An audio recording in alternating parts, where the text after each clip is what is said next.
the community that faced the most restrictions on their freedoms in the last year were those who made a choice not to be vaccinated. Premier of Quebec, François Legault, announcing a Canadian first that the province is looking to implement a special tax on the unvaccinated unless they have a medical exemption. Nation by nation, Europe is turning into a two-tiered society in which those who refuse to be vaccinated will live under lockdown without full access to society or jobs, facing fines and even jail.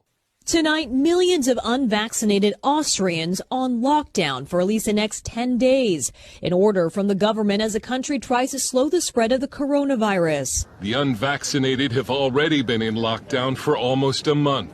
And next year will have to pay $4,000 in fines every 3 months unless they not only get vaccinated, but get booster shots. Germany's COVID restrictions have been so draconian, this German mother says her 10-year-old daughter wants to die. The Philippine Commission on Human Rights warning government about implications of President Duterte's order to bar unvaccinated people from going outdoors.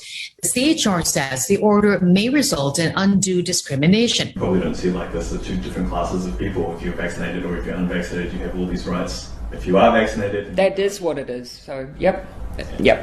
The vaccine mandate has kicked in for more than 1 million authorised workers, no longer allowed on site if they haven't had a jab. If an employer allows an unvaccinated staff member on site, they can be fined more than $21,000 and the business will be hit with almost a $110,000 fine.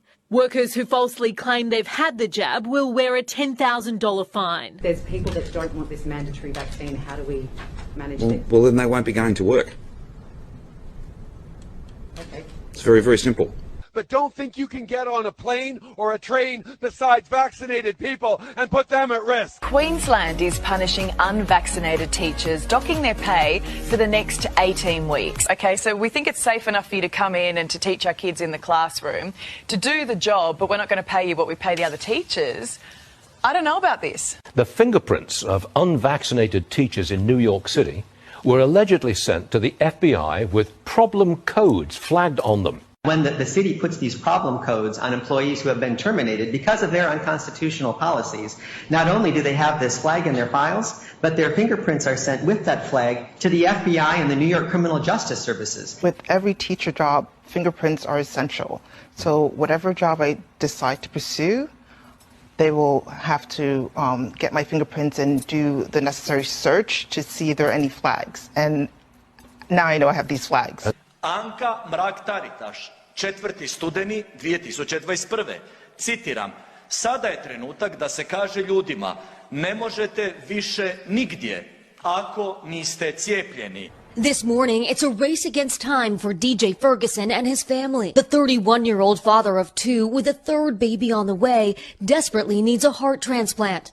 But his mother says Brigham and Women's Hospital in Boston says DJ can't receive an organ donation because he won't get a COVID vaccine. It is almost common policy to say, if you don't have all your vaccinations, including COVID, you're going to be less eligible for a transplant than other people who are going to do better with a scarce heart. Dr. Berecki, 23. travnja, citiram, svijet bi bio puno ljepši bez necijepljenih.